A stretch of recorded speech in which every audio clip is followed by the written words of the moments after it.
Welcome to the second session of our online seminar, Genealogy for Librarians and Archivists. We're going to dive into the basics and best practices for beginning genealogical research, both the methodology and some of the sources, and we'll also provide tips for conducting a genealogy reference interview.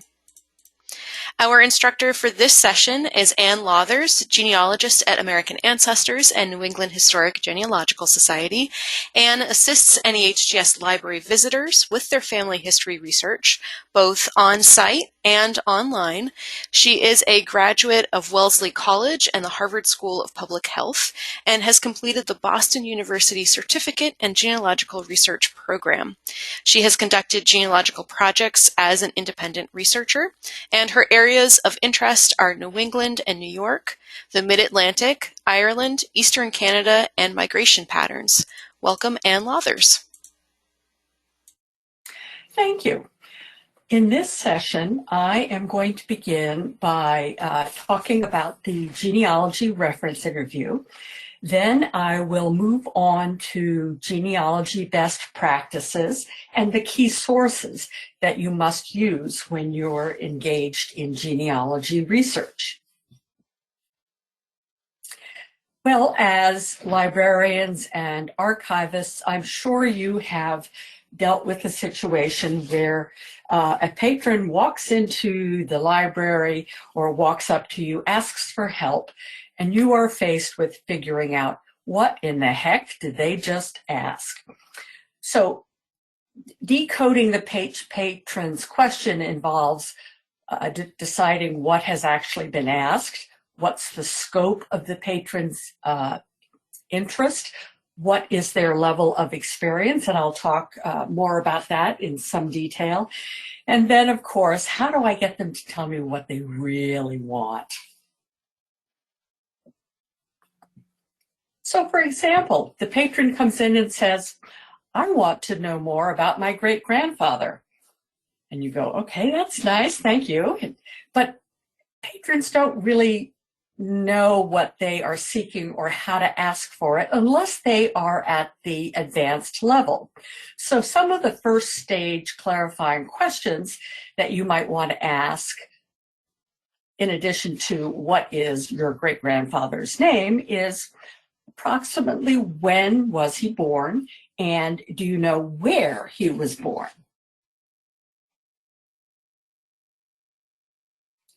What you are trying to do with these questions is anchor the patron's interest in question to a time, a place, and a name.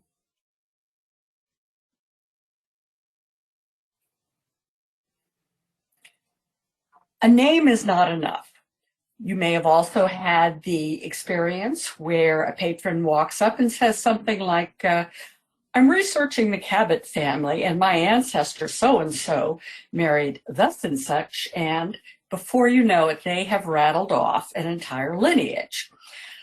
Contrary to what many patrons think, genealogists don't carry around in their head thousands of memorized lineages. So it's important to go beyond the name and anchor to a time and a place. For example, here we have Eliphalet Follett. It's a name that looks and sounds unique, but in 1850, there were actually 5 households of Eliphalet Folletts in the United States. We had one in Winchester, New Hampshire. We had 2 in Ohio, in 2 different places, and we had 1 household in Iowa. So name is not enough. You need a time and a place.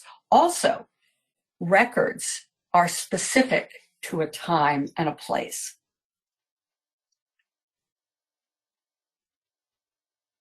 Other things you can ask the patron to help clarify what they're looking for is very straightforward. What are you hoping to accomplish today? Sometimes that takes them aback, but it also helps them focus. Are they looking for a specific event? For example, a birth, a marriage, or a death, or maybe a date of immigration? Are they looking for a name, parents' names, maiden name or a child's name? Are they really hoping to apply to a lineage society? In which case, you will put on a slightly different thinking cap. It's also helpful to have a sense of what records the patron has already used and what resources they have already consulted. When we are doing genealogy, we are focusing on genealogical events. We are focusing on identity. What makes a person unique? And every person is unique. We are focusing on specific events. And as I mentioned with the last slide, the typical events are birth, marriages, and deaths. And we are focusing on relationships. So for example, who are the parents? What's the date or place of birth, marriage, or death? What's the spouse's name or maiden name? And who are the siblings? Getting the patron to focus on an answerable genealogical question is the key to success and understanding of what they want.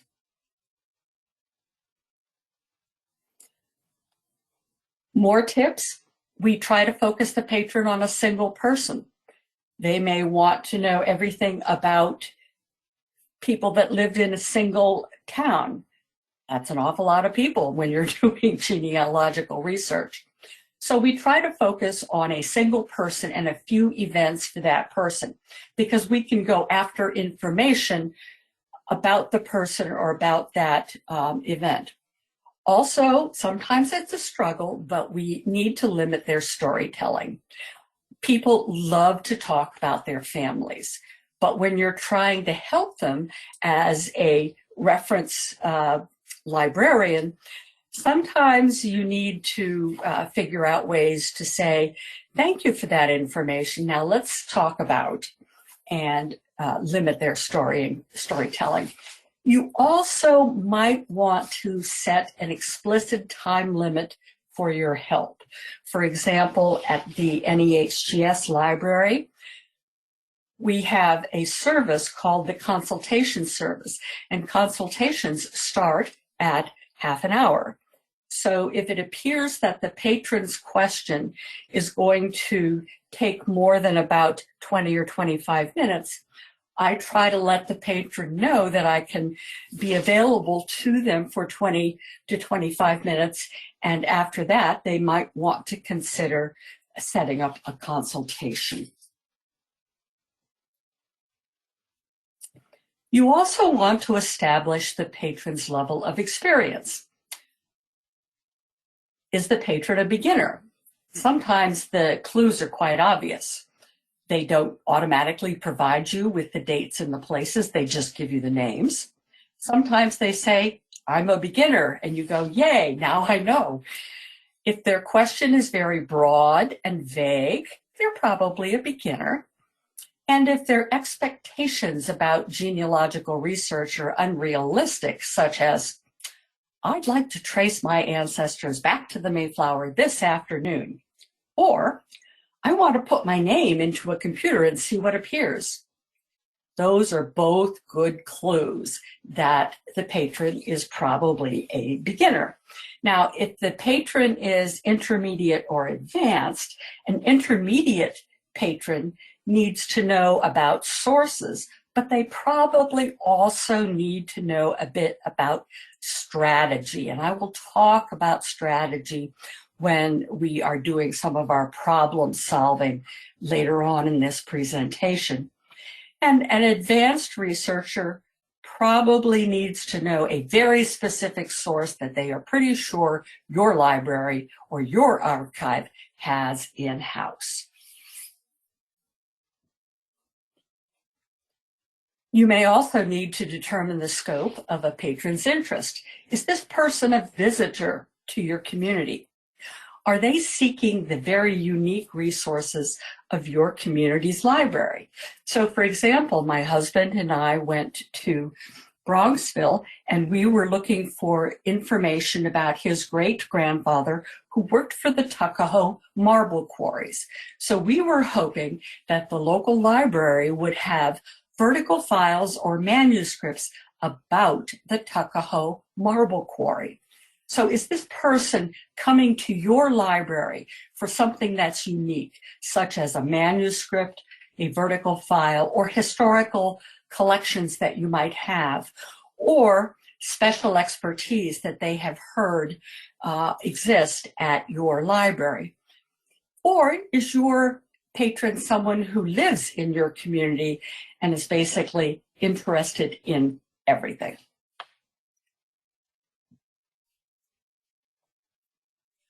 When you are doing the reference interview, you might have the opportunity to remind the patron that genealogy is actually a window into history. It's a magic carpet ride to new places, new lives, new occupations, and can give you a sense of history that you would not necessarily experience any other way. Okay, let's move now into genealogy best practice. Genealogy best practice is logical and actually pretty easy to remember. You start with what you know and you work backwards. You also follow a sequence of steps. Don't skip the steps, but as I will show you, it's sort of an iterative process, but you need to know what those steps are. And you need to use tools. The key tools that you might have the opportunity to educate patrons about are the pedigree chart, the family group sheet, and the research log.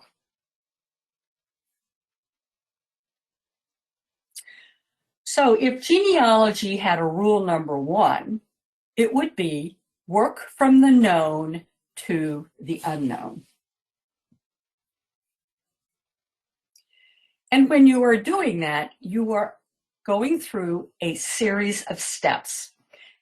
This is the basic listing of the steps, and I will go over all of these in more detail. First, identify what you know. Second, decide what you want to learn. Third, identify and locate your sources, and that's when the librarian and archivists really play a big role. Research, and finally, analyze. And then you rinse and repeat. The preceding chart may make you think that genealogical research is linear, but it's not. It's iterative. For example, at step 4, down here, you are doing your research and you may discover that you don't have enough resources. So you're going to circle back and identify and locate more sources, or maybe you've discovered your answer and you can write it down. So the whole process is iterative. It's back and forth. So let's talk about step number 1. The patron may or may not have done step number 1 before they come to you. If they have not, you might want to encourage them to take a few minutes writing down some basic facts, and I will show you some of the tools that you can help them with before they come back to you, and you can work with them to find sources. But identify what you know. You interview yourself. You talk to relatives. What do they know? What stories have they heard? And you record the data using a family group sheet, chart, or genealogical software. More and more patrons will be coming to your library with a laptop, and they may be recording information in a software program. So rule number 2 is write it down. Do not trust your memory. I don't care how young you are, write it down. You won't remember. Now, the essential tools. We have tools and we have techniques in genealogy. Some of the essential tools are a notebook or just a piece of paper or Evernote or OneNote. What we're going to talk about in this session are the pedigree chart, the family group sheet, and the research log. The research plan is a bit more technical and we'll save for later. Now, the genealogical software program should not be a crutch. It is something to help you with the recording, but it is not the be-all and end-all of your genealogical research. So this is a family group sheet, one of the most essential tools for genealogists. It starts with a person, often yourself. You are number one. Now, your father will be number two. Males are always even numbers in the pedigree chart, and women are always odd numbers. Spaces on a pedigree chart allow you to record birth date and place, marriage date and place, and death date and place, and spouse, at least for you. As you work through the chart, the spouses are the different branches. So this is, the other interesting thing about a pedigree chart is notice that from anywhere in the chart, you can automatically figure out what the next set of numbers one generation back are. So here we have number 8, which is a great-grandparent. And we know that the second great-grandparent is going to be, get this, twice number 8. So the third great-grandfather is going to be number 16, plus 1 is the female ancestor. So you can always go one generation back from where you are on a pedigree chart.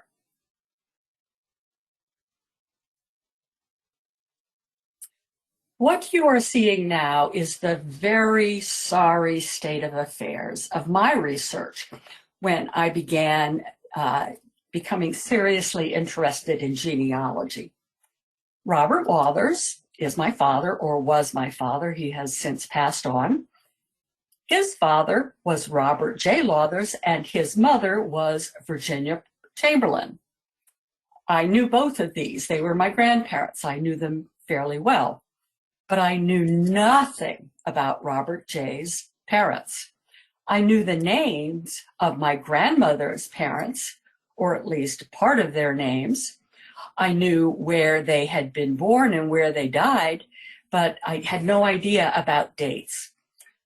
Unfortunately, when I began my research into my father's family, my father already had early dementia, and the information he could give me was hard to draw out of him. So one clue for you, if you are involved in genealogy, is interview those ancestors before it's too late.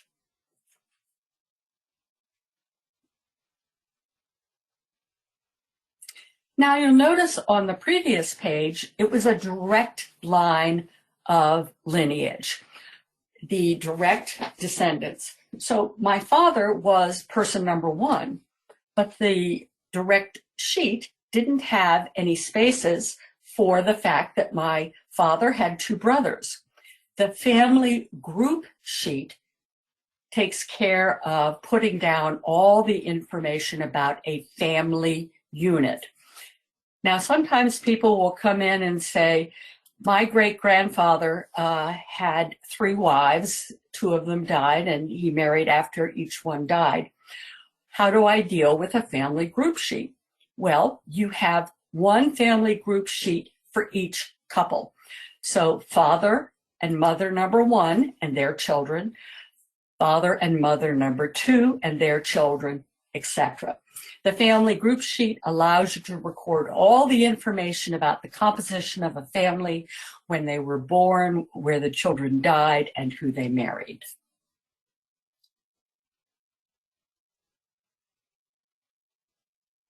So after you have interviewed yourself, or you've done a little bit of work with a pedigree chart or a family group sheet, you have to decide what you want to learn. You look at the information that you have and you decide what's missing and which individuals or families intrigue you the most. At this point, you're going to want to create a list of questions or objectives for your research.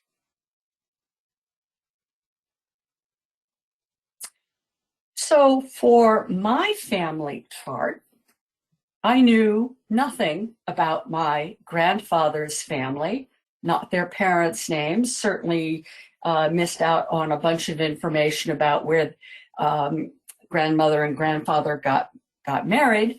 I had a bit more information about my grandmother Virginia's family, but not much. So I decided that where I wanted to start was finding out who were my great-grandparents on my father's side.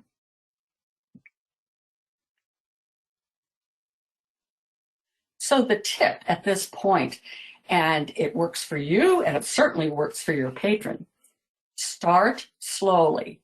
Don't try to answer everything all at once. Also, don't skip generations in planning your research. We get this frequently at the library, people coming in saying they have Mayflower ancestry, but they have skipped some generations. And when you do that, your chance of misattributing people to your tree is quite high. So you need to do things methodically and systematically.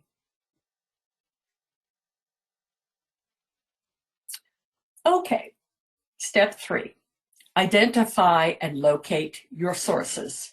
You've identified what you know, you've decided what you want to learn, what interests you most, and now you have to figure out, where am I going to go and get that information? This is where education really comes into play. What types of records will supply the information that I need? At this point, you're going to make a list of records that might help you in your specific resources. And then you can identify, do I go to a brick and mortar place such as a library, or am I going to go online? And you map out a strategy for your plan of action. Step 4, research. Now keep in mind that although the word search is part of the word research, searching is not research.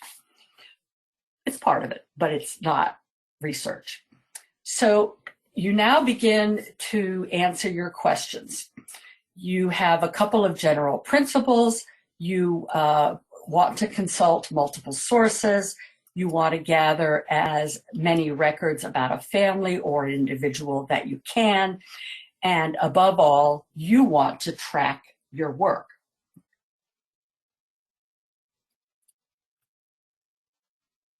So here we come into the third tool that I mentioned we would cover, which is the research log. The research log helps you keep track of what you've looked at and what the results were. You can have many different types of research log, although I will show you a generic log on the next screen. And what you do with a research log is you write down your specific research objective, the date you searched, what you searched, and key results of the research. Even if you found nothing, you need to write that down to avoid duplicating yourself, duplicating your work later on. This is a generic research log that you can download from American Ancestors. It includes a space for the source information, the title of the book, the call number, and what you were looking for. This is important because sometimes, particularly with a book, the book may have lots of information, multiple pieces of information, and you only looked at the source for a single piece, say a marriage, and maybe you didn't find it. But later on you say, that book also had military information, and I want to know whether or not my ancestors served in the Revolutionary War. So back you go to that source with a different objective. And the research log helps you keep track of that. Step 5, analyze. This is where you really engage the brain. Don't just read and accept what you're looking at. Take care to look at whether you are examining an original or a derivative source. Handwriting is a pretty good clue that you're looking at something that's original. And a derivative is something that came after the original event. When was the record created? How soon after the event it was capturing? Is this marriage record from the time of the marriage, or is it decades later? Who created the record? Is it someone in the know? Is it someone who participated in the event, or was it someone else who provided the information? And then you record the information and record the sources. And then you rinse and repeat. Okay, so that was a whirlwind overview to the 5 steps of genealogical research, which you will help the patrons go through in a systematic way. We're now going to focus on identifying and locating your sources. There's something that has confused people for a number of years, and I hope this won't confuse you, but a source is a collection of records created by a single jurisdiction or an author for a particular purpose, such as the town of Petersham, Massachusetts, had volumes of birth, marriage, and death records. That's a source. The record is that portion of the source that is about a single event. So let's look at this. Okay, so we're going to start with the U.S. federal census. If the U.S. federal census is the source, what do you think is the record? The record is the household on a census page. Next, let's consider a church register. You go to a church. What is the record in a church register? It could be the baptismal note, the marriage note, or the burial note. Now, cemeteries are sources. What are the records that you find in a cemetery? Tombstones or grave markers. Now, let's say you go to a county courthouse. They're a source, they're a repository. What kinds of records do they have? They have probate packets, they have deeds, they have marriages and divorces, they have lots of things. Okay, let's talk about some standard sources and records.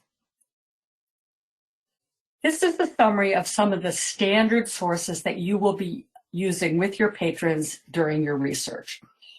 And I'm going to go through some of these both now and in the next session. Census records, vital records, passenger lists and naturalization records, military records, newspapers, church records and cemeteries, published genealogies, and city directories. We're going to start with vital records.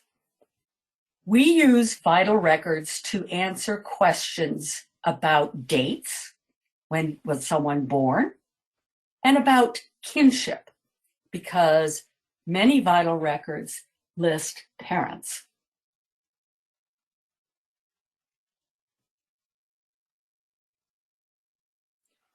This is an example of a post-1906 vital record. It's a death certificate for Maud Bell Plowman. It gives her date of death over here on the right. It gives her date of birth, May 30th, 1874. And it also gives her parents down by the bottom red arrow. Now, the information on a death certificate such as this, it's gold. It's what a genealogist is really looking for when they seek a death certificate. Caution, though, the information in the death certificate is only as good as the informant. So in this case, we see that the person who was providing the information down here towards the bottom is Jennifer Plowman. Now, Jennifer Plowman was my grandmother, and Maud Bell Plowman was my great-grandfather. Maud had lived with Jennifer and her son Grosvenor for about 25 years after her husband died. So Jennifer knew Maud really well. So I'm inclined to believe the information that, yes, she was born in Turkey, and believe the information that her father was Newton Hervey Bell and Emma Hall Curtis. But this is the kind of thing that you need to think about when you're looking at some of these vital records. Yes, they are gold, but you need to consider where did the information come from.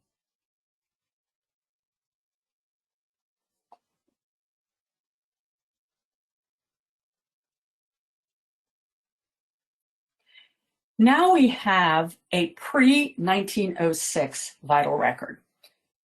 The kind of death certificate that we just saw is really a 20th century phenomenon. Prior to that, town clerks, at least in New England, were responsible for recording the births, marriages, and deaths that occurred in their community. Here we have a record for the birth of Mary Batchelder in June of 1743 with the name of her father and her mother's name, not her maiden name, because the individual didn't capture it. Now notice down here at the bottom, it says August 22nd, 1906, and you go, wait a minute, Mary Batchelder was born in 1743. What goes on here? Well, at the beginning of the 20th century, when vital record keeping was mandated for all states, states such as New Hampshire and Vermont printed cards.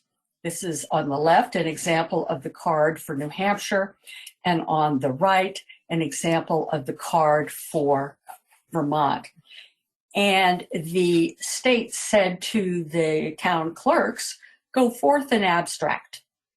Go through all your handwritten town records and pull out all the vital record information. So this is an example of where you're going to have variable levels of completeness, but it is what we have. It's easier, it's indexed, and these kinds of cards are accepted as documentation by lineage societies.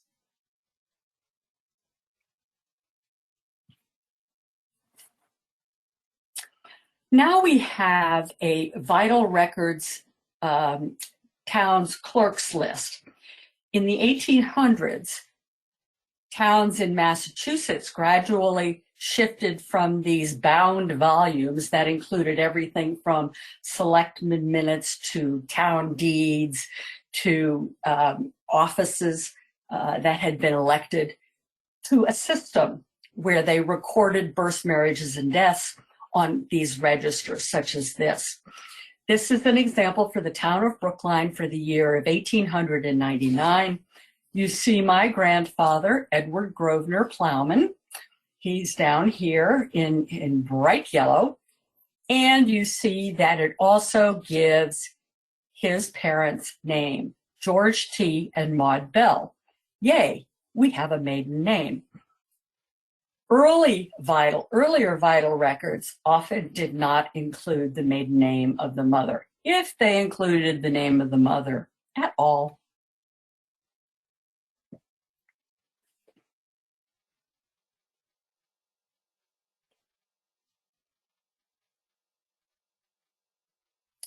So here we have an example from published town records. This is for Asa Grosvenor of Pomfret and Hannah Hall and the date they were married. Now notice in 1766, the marriage is recorded, but the parents' names are not there. So colonial records, you're not likely to find of the parents' names for a couple.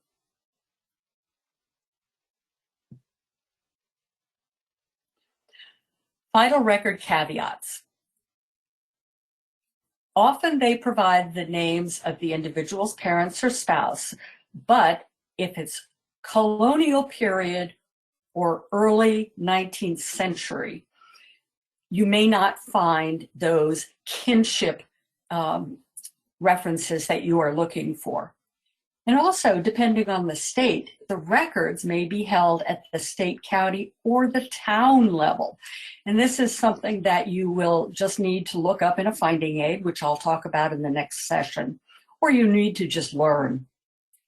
Also, privacy restrictions may limit your access. And particularly if your patron is looking for something after about 1920, states can be remarkably variable in what they make available. And then there's a certified versus genealogical copies.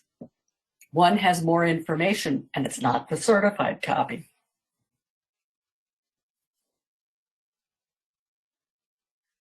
Okay, we're going to talk about censuses. You need to use the census to anchor a person to a place and a time, because these vital records that we've just talked about are location and time specific. So you need to know where a person was living.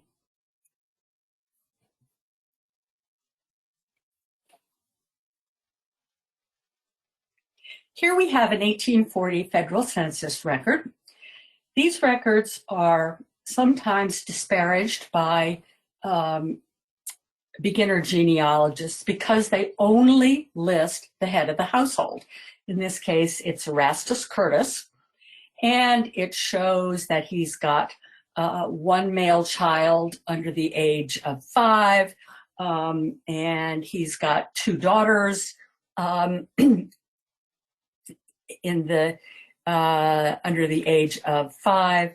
So, but you don't know their names.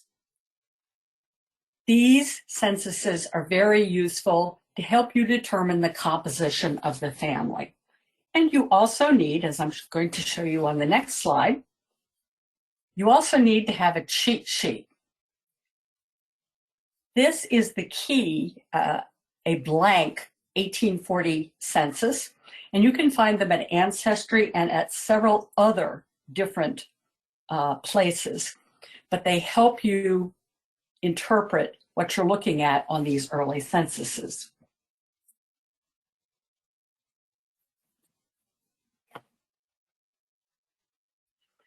Now here we have an 1850 federal census record. It's for Erastus Curtis again, and it says he was born in Connecticut, and his wife, Deborah Hall Grosvenor, she was born in Massachusetts. I'd just like to point out that the spelling of Massachusetts is the old style spelling, where the first S looks like an F as in Frank, but it's not, it's an S. So 1850 was the first time everybody in a household was listed.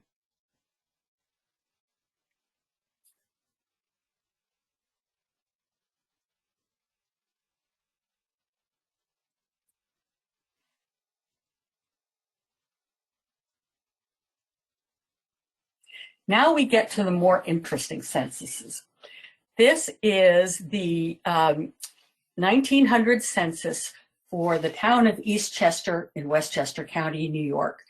And it's a gold mine for information. The information is about my husband's great-grandfather, James Crotty. It gives the relationship of everyone in the household to James, wife, daughter, etc. It gives the date not the date, the month and the year that a person was born. It's the only census that does that, in addition to giving the person's age. And here's where I think things are really fun. In these columns here, it lists how many children a person has had, a woman has had, and how many children are still living. So the 1900 census is great for figuring out whether or not you have all the members of the family. Also, this census gives place of birth. So we have James, Elizabeth, and daughter Marcella, all born in Ireland, and the two youngest, one of them being a daughter and the other being a granddaughter, born in New York. Gives occupation and a few other clues, which I'll talk about later.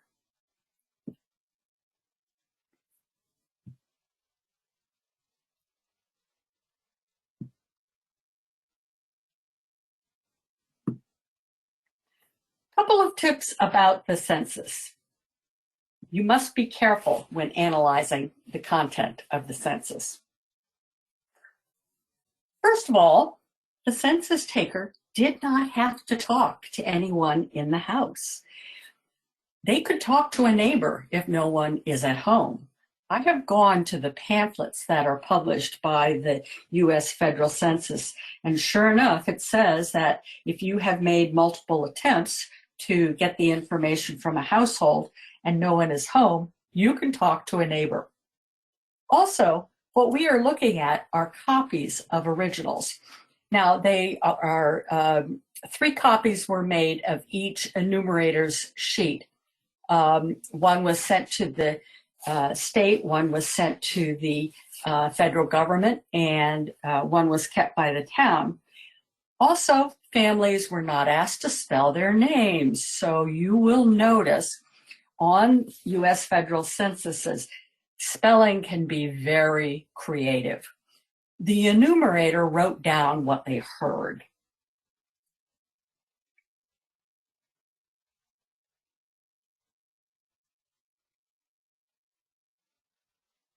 So what can you tell about a family from the U.S. federal census?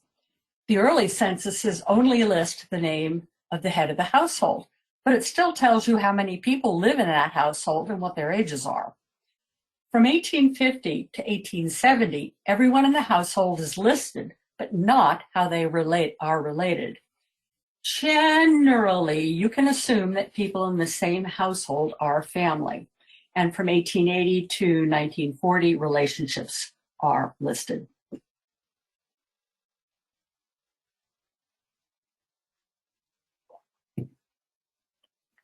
I'm just going to mention 3 other types of censuses that your patrons might be interested in. One are Canadian censuses. Keep in mind that Canada did not become a country until 1867. So 1871 is the first census that was undertaken by the Canadian government. These earlier censuses were undertaken by regions. We have microfilm at NEHGS, and you can also find these censuses at Ancestry and Family Search.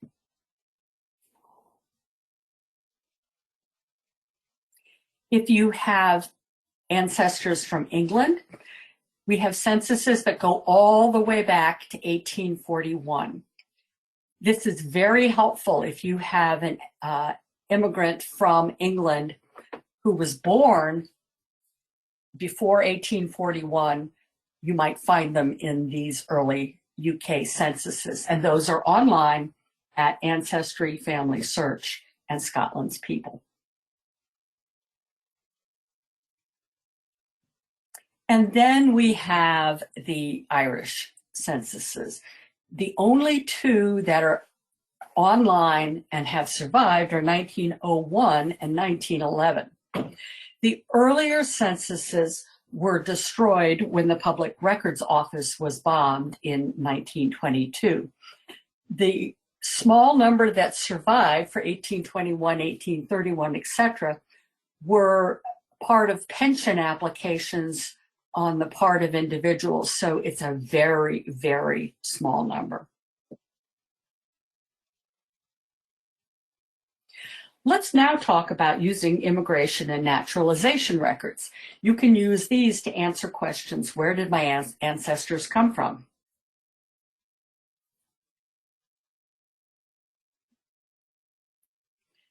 This is a ship's passenger record from the year 1849.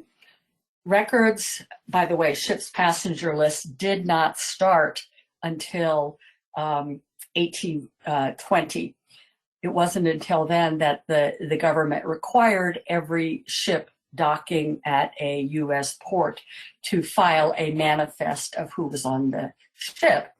So when people come to you and say, my ancestor arrived in 1740 and I'd like the name of the ship they came on, not so much.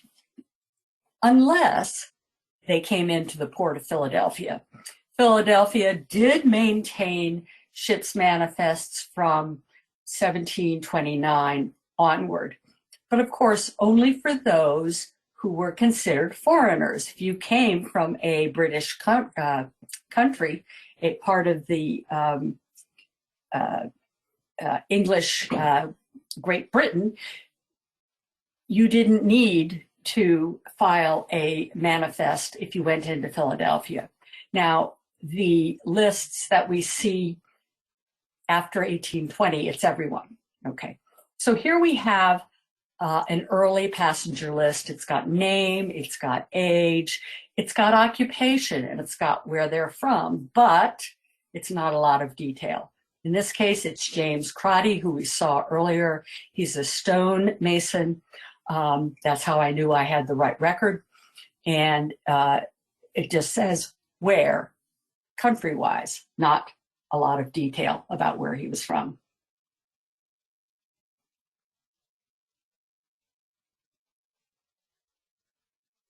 Naturalization records can also be a source of information about a person.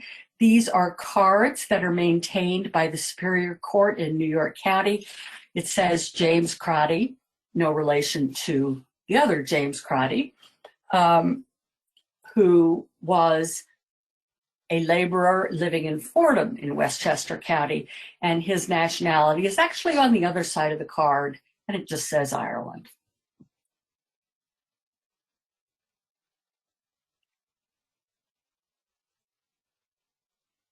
The best naturalization records are 20th century. This was a record that I found for a friend of mine who was going to visit Finland one summer and wanted to know where in Finland his family had come from. This gives the information down to the town in Finland where Arma Maki came from. So she was born in 1895 and born in Finland. It also gives information about her husband, who, if you'll notice a little bit further down, resides at parts unknown. He abandoned her, but it lists where he is from. So this is a real gold mine in terms of a record.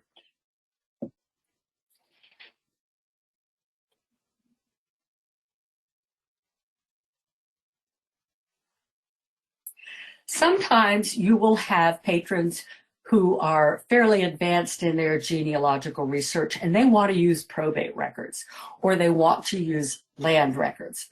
I'm not going to go into a lot of detail on these, except to say that both probate and land records, oftentimes you need to read through the unindexed images to find what you're looking for. Also, there's a fair amount of boilerplate language in these kinds of documents. So, in the name of God, amen. I, Jacob Hummer of Frederick County in the province of Maryland, being through the abundant mercy and goodness of God, though weak in body, yet of anyway, sound mind, etc., etc. So you learn what the boilerplate is, and then you scan through looking for the names. Okay, let's now move on to some other sources of information, including military records, newspapers, etc.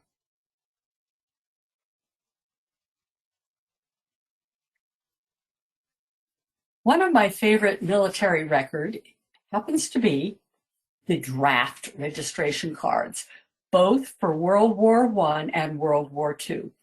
This is a registration card for my great uncle, Warren Stinson Homer. He was living in Cleveland, Ohio. It gives his birth date, March 31st, 1900. And it says he's a student at Dartmouth College.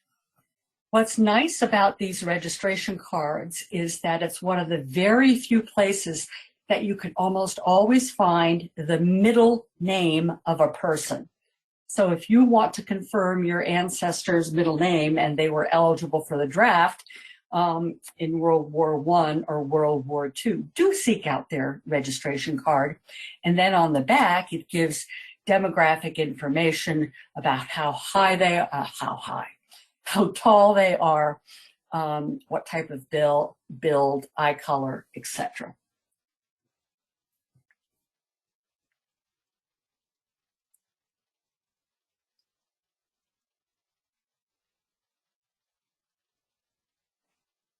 I'm going to quickly touch on newspapers because I'm going to go into them in more detail for the next section. But newspapers are a great source of information about deaths, sometimes about births, but it's also about everyday life. This is a newspaper article that says Mr. Lucius Crowell, who resided in the north part of Angelica, was killed on the 21st by a fall from the tree which he was chopping. He had a large family, at which point you go, wait, I want more. Early newspaper articles usually only gave a name, a date, and the fact that someone had died. What we know of as a modern obituary is a later phenomenon.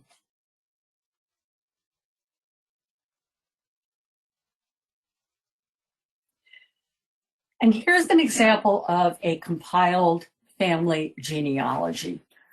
These are both excellent sources of information, but must be carefully reviewed. This was a genealogy published in 1925. And if you take a look at the page, you will see that there are no references, really. You don't know where the writer of this genealogy got the information. Usually, the compiler of these types of genealogies engaged in extensive correspondence with family members. Unfortunately, that lovely correspondence has not survived in most cases. Sometimes, such as with the Nickerson family of Cape Cod, the correspondence has survived and has made it into an archive. But for many of these published genealogies, we just don't know where they got the information, so it needs to be taken with a grain of salt. And then we have county histories. I love county histories. County histories were very popular at the turn of the 20th century as a number of towns and counties began having centennials. And to raise money for a county history, the committee putting it together typically sold subscriptions. You buy a subscription, you get your genealogy in the county history. So sometimes these books are called brag books. So here we have something about the Homer family, which is my ancestor. And it says, Jacob Homer, a native of Germany and a Revolutionary soldier, was one of the earliest settlers of West Salem Township. This is one of the things I love about the county histories. It tells you who the earliest settlers are. Sometimes you can't figure that out because the earliest settlers arrived, say, in 1810, and that's, 1805, and that's in between two major censuses. But the county history will say so-and-so arrived in 1805. They also tell you what the very earliest churches were so that you can go to those churches and look for the records of your ancestors. So county histories are a wonderful source of information.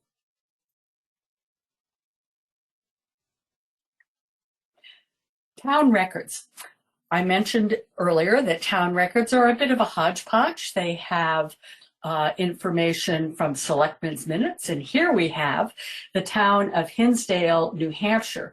And up at the top of the left-hand page, you have recorded the tax information for 1797. Down at the bottom of the page, we have the results of the town meeting. It's been recorded. It says, at a legal meeting held by the inhabitants of the town of Hinsdale on Tuesday, the 13th day of March, 1798, at 9 o'clock in the forenoon. And then it lists all the offices that have been voted on for that town. Great source of names. We see down at the bottom of the page, hog reavers. These were the folks that had to make sure that people who let their hogs run wild didn't cause property damage, and if damage did occur, that they were fined. Up at the top of the page, we have fence viewers and field drivers. After all, good fences make good neighbors.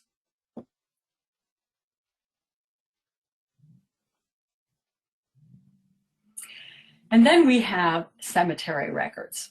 These are from the Hale collection of cemetery transcriptions in Connecticut.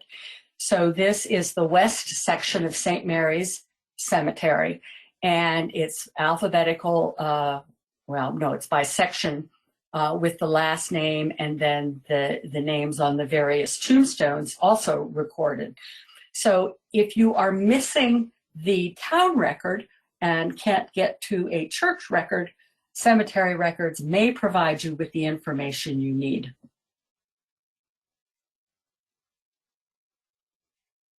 And then, of course, compiled church records. This is the records of Old South Church in Boston. It's quite early, 1743, 1744. When a town's records have been lost, you need to search for church records. And in some states, towns didn't keep records, such as New York State. So your best source of information on vital events is actually church records, or perhaps newspaper records for the state of New York.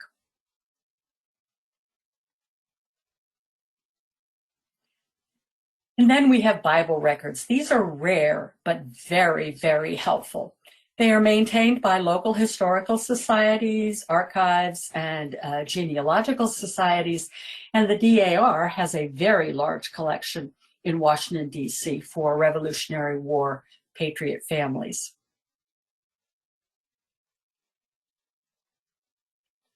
So then, to sum up, for the reference interview, you're going to want to focus your patron. You need to focus them on a place and a time, because that's where the records are, as well as the name. You need to identify the skill level of the patron. You would do more education with a beginner than with an intermediate or an advanced patron. And is the patron seeking access to something special that you have at your archive? In terms of the genealogical research process, you start with what is known and you work backward. Step 1 involves identifying what you know and writing it down. Step 2, deciding on a specific research goal. Step 3, identifying the sources. Step 4, doing the research, and then 5, analyzing what you find. And the census and vital records are the backbone of genealogical sources.